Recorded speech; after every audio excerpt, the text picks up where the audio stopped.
അഴിമതി വിരുദ്ധ നിലപാടാണ് തനിക്കുള്ളതെന്ന് മുഖ്യമന്ത്രി പിണറായി വിജയൻ എപ്പോഴും പറഞ്ഞു നടക്കാറുണ്ട്.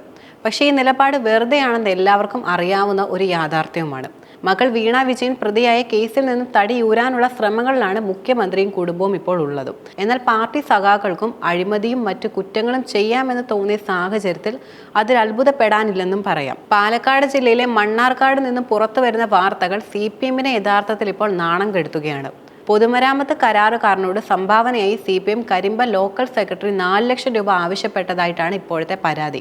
ഭീഷണിപ്പെടുത്തിയതായി കാണിച്ച മണ്ണാർക്കാട് ഏരിയ സെക്രട്ടറിക്കെതിരെയും പരാതി നൽകിയിട്ടുണ്ട്. റോഡ് പ്രവൃത്തിയിലെ കരാറുകാരനായ കാരാകുർശി കല്ലാടി നീലഞ്ചേരി മുഹമ്മദ് റിയാസുദ്ദീനാണ് Karimba local secretary Saji C. Peter, area secretary Narayankutty എന്നിവർക്കെതിരെ ജില്ലാ പോലീസ് സൂപ്രണ്ട് ഓഫീസിൽ പരാതി നൽകിയത്. കാരാകുർശി ലോക്കൽ കമ്മിറ്റി മുൻ അംഗമായ റിയാസുദ്ദീൻ 10 ലക്ഷം രൂപയുടെ റോഡ് പ്രവൃത്തിയാണ് കൂടുതലും നടത്തുന്നത്. 15,000 രൂപ നേരത്തെ നൽകിയിരുന്നതായും അതുപോലെ 4 ലക്ഷം രൂപ നൽകാൻ സാധിക്കില്ലെന്ന് പറഞ്ഞപ്പോൾ കരിമ്പയിൽ കാൽ കുത്തിയാൽ തല്ലി ഓടിക്കുമെന്ന് ഭീഷണിപ്പെടുത്തിയതായും റിയാസുദ്ദീൻ ആരോപിക്കുകയുണ്ടായി. മണ്ണാർക്കാട് ഏരിയ സെക്രട്ടറി ഭീഷണിപ്പെടുത്തിയതിന്റെ ഫോൺ സംഭാഷണങ്ങളും മാധ്യമപ്രവർത്തകരെ കേൾപ്പിക്കുകയുണ്ടായി.